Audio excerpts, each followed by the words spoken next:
എന്നും ചപ്പാത്തി ഉണ്ടാക്കുന്നതിന് പകരമായിട്ട് ഇടയ്ക്ക് ഇതുപോലെ ഉണ്ടാക്കുകയാണെങ്കിൽ കറിയൊന്നും ഇല്ലാതെ കഴിക്കാൻ പറ്റുന്നതാണ് കേട്ടോ. അപ്പോൾ എല്ലാവരും ട്രൈ ചെയ്ത് നോക്കുക. എങ്ങനെയാണ് ചെയ്യുന്നത് നമുക്ക് വേഗം നോക്കാം.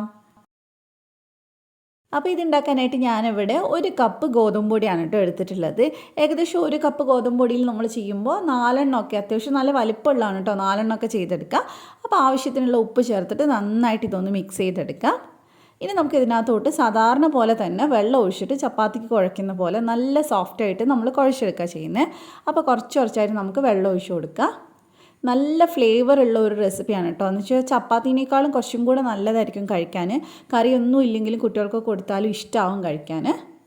അപ്പോൾ നല്ല പോലെ നമ്മളിത് കുഴച്ചെടുക്കുന്നുണ്ട്. അപ്പോൾ ഞാനിത് കുഴച്ചെടുത്തിട്ടുണ്ട്. നല്ല സോഫ്റ്റ് ആയിട്ടുണ്ട്. ഇനി നമുക്കിത് കുറച്ച് നേരം മാറ്റി വെക്കാം. ഇതിനുള്ള ഒരു ഫില്ലിംഗ് ഒരു മസാല റെഡിയാക്കാനുണ്ട്. ആ സമയം വരെ മാറ്റി വെച്ചാൽ മതി. അപ്പോൾ അതിന് വേണ്ടി ആദ്യം തന്നെ ഒരു ബൗളിൽ ഞാൻ ഒരു 2-2.5 ടേബിൾ സ്പൂണ് വെളുത്തുള്ളി ഗ്രേറ്റ് ചെയ്താണ് കേട്ടോ. നമ്മൾ ക്യാരറ്റ് ഗ്രേറ്റ് ചെയ്യുന്ന പോലെ ഗ്രേറ്റ് ചെയ്തിട്ട് എടുത്തതാണ്. അതിൻ്റെ കൂടെ ഒരു പിടി മല്ലിയിലയും അതേപോലെ തന്നെ ഒരു 1.5 ടേബിൾ സ്പൂൺ നെയ്യും കൂടെ ചേർക്കുന്നുണ്ട്. പിന്നെ ഒരു 1/2 ടീസ്പൂൺ മുളക് പൊടി ചേർത്തിട്ടുണ്ട്. എല്ലാം കൂടെ നന്നായിട്ട് മിക്സ് ചെയ്തെടുക്കുക. നിങ്ങൾക്ക് നെയ്ക്ക് പകരമായിട്ട് ബട്ടർ വേണമെങ്കിലും എടുക്കാം കേട്ടോ. അതാണെങ്കിലും നല്ല ടേസ്റ്റ് തന്നെയായിരിക്കും. ഇനി നെയ്യും ബട്ടറും ഇല്ല, വെളിച്ചെണ്ണ വേണമെങ്കിൽ അതിലും നമുക്കിത് ചെയ്തെടുക്കാൻ പറ്റും.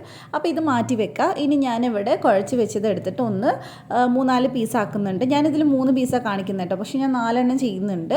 അപ്പോൾ 4 എണ്ണം ആകുമ്പോൾ ഏകദേശം കറക്റ്റ് ആയിരിക്കും വലിപ്പം എന്ന് പറയുന്നത്. അപ്പോൾ നന്നായിട്ട് നമുക്കിതൊന്ന് റോൾ ചെയ്തെടുക്കാം. അപ്പോൾ ഇനി നമുക്കിതൊന്ന് പരത്തിയെടുക്കാം കേട്ടോ. വളരെ സിമ്പിളാണ് ചെയ്യാൻ, ഒരുപാട് നേരമൊന്നും വേണ്ട. അപ്പോൾ നമുക്ക് പൊടിയിട്ടിട്ട് നന്നായിട്ട് ചപ്പാത്തിക്കൊക്കെ പരത്തുന്ന പോലെ തന്നെ ഒന്ന് റൗണ്ട് ചെയ്ത് പരത്തിയെടുത്താൽ മതി.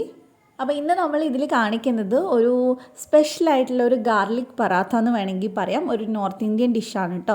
അപ്പോൾ അവിടെ ചപ്പാത്തിക്ക് പകരമായിട്ട് ആ ഒരു ചപ്പാത്തി ഉണ്ടാക്കുന്നതിൽ കുറച്ച് ഡിഫറെൻ്റ് ആയിട്ട് ചെയ്യുന്നതാണ്. നമുക്ക് വീട്ടിൽ എളുപ്പത്തിൽ ചെയ്യാൻ പറ്റുന്നതാണ് കേട്ടോ. അപ്പോൾ ഇനി ഞാൻ പരത്തിയതിന് ശേഷം ഇതിന് ഇതുപോലൊന്ന് ചെറുതായിട്ട് കട്ട് ചെയ്ത് കൊടുക്കുന്നുണ്ട്. എന്നിട്ട് നമുക്ക് ഇതിൽ ഫുള്ളായിട്ട് നമ്മൾ ഉണ്ടാക്കി വെച്ചിട്ടുള്ള ആ ഒരു മസാല ഉണ്ടല്ലോ, ഒരു സ്പ്രെഡ്, അത് നമുക്ക് കുറച്ചെടുത്തിട്ട് ഇതിലേക്ക് ഒന്ന് സ്പ്രെഡ് ചെയ്ത് കൊടുക്കുക. അപ്പോൾ നല്ല വെളുത്തുള്ളിയുടെ ഫ്ലേവർ ആയിരിക്കും. അപ്പോൾ എന്നെപ്പോലെ വെളുത്തുള്ളി കഴിക്കാൻ ഇഷ്ടമുള്ളവരാണെങ്കിൽ ഇതെന്തായാലും ട്രൈ ചെയ്ത് നോക്കണം. നല്ല ടേസ്റ്റ് ആയിരിക്കും. നല്ലൊരു സ്മെല്ലൊക്കെ ആയിരിക്കും ഉണ്ടാക്കി വരുന്ന സമയത്ത്. അപ്പോൾ ഇതുപോലെ റോൾ ചെയ്തെടുത്തതിന് ശേഷം ഇതിനെ ഇങ്ങനെ ഒന്ന് പ്രസ് ചെയ്ത് കൊടുക്കുക. അപ്പോൾ നമ്മളൊരു പൊറോട്ടയൊക്കെ ഉണ്ടല്ലോ, ആ ഒരു ഷേപ്പ് കിട്ടും നമുക്ക്. നന്നായിട്ടൊന്ന് പ്രസ് ചെയ്ത് കൊടുക്കുക. ഇനി ഇതിനെ നമ്മളൊന്ന് പരത്തിയെടുക്കാൻ പോവാണ്. അപ്പോൾ അത്യാവശ്യം നന്നായിട്ട് പൊടിയിട്ടിട്ട് പരത്തിയെടുക്കുക. എന്നാലേ ഇത് ചെയ്തെടുക്കാൻ പറ്റുള്ളൂ. കാരണം ഉള്ളിൽ നെയ്യും അതുപോലെ തന്നെ വെളുത്തുള്ളിയൊക്കെ ഗ്രേറ്റ് ചെയ്തതുണ്ടല്ലോ. അപ്പോൾ പരത്തിയെടുക്കണമെങ്കിൽ നമുക്ക് കുറച്ച് പൊടി വേണ്ടി വരും. അപ്പോൾ ഒന്ന് നമുക്ക് പരത്തിയെടുക്കുക. ചെറുതായിട്ട് ഇങ്ങനെ പുറത്ത് കായെന്ന് വെച്ചാൽ കുഴപ്പമൊന്നുമില്ല. പിന്നെ ഒരുപാട് തിന്നാക്കി എടുക്കണ്ട, കുറച്ച് കട്ടിക്ക് പരത്തിയെടുത്താൽ മതി. ഇതുപോലെ.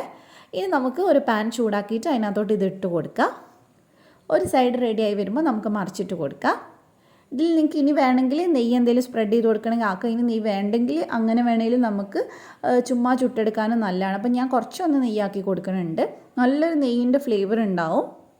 അപ്പോൾ 2 സൈഡും നന്നായിട്ടൊന്ന് വെന്ത് മൊരിഞ്ഞ് വരുമ്പോൾ നമുക്കിതെടുത്ത് മാറ്റാം. അപ്പോൾ ഇത് ചൂടോടെ ആകുമ്പോൾ ഇങ്ങനെ ഒരു ക്രിസ്പി ആയിട്ടാണ് ഉണ്ടാവുക. കണ്ടില്ലേ, ഈ ഒരു പരുവത്തിൽ. നമ്മുടെ പൊറോട്ട പോലെ ലെയറൊന്നും ഉണ്ടാവില്ല, പക്ഷെ നമ്മൾ കട്ട് ചെയ്യുമ്പോൾ ഏകദേശം അതേപോലെ ഉണ്ടാവും. അപ്പോൾ ഇത് കട്ടൻ ചായയുടെ കൂടെയോ അല്ലെങ്കിൽ കറിയൊന്നും വേണമെന്നില്ല ശരിക്കും. അങ്ങനെ ഒന്ന് ട്രൈ ചെയ്ത് നോക്കുക. ഇഷ്ടമാവുകയാണെങ്കിൽ ദിയാൻസ് കണ്ണൂർ കിച്ചൻ സബ്സ്ക്രൈബ് ചെയ്യുക. ഫേസ്ബുക്കിലാണ് പേജ് ഫോളോ ചെയ്യുക. താങ്ക്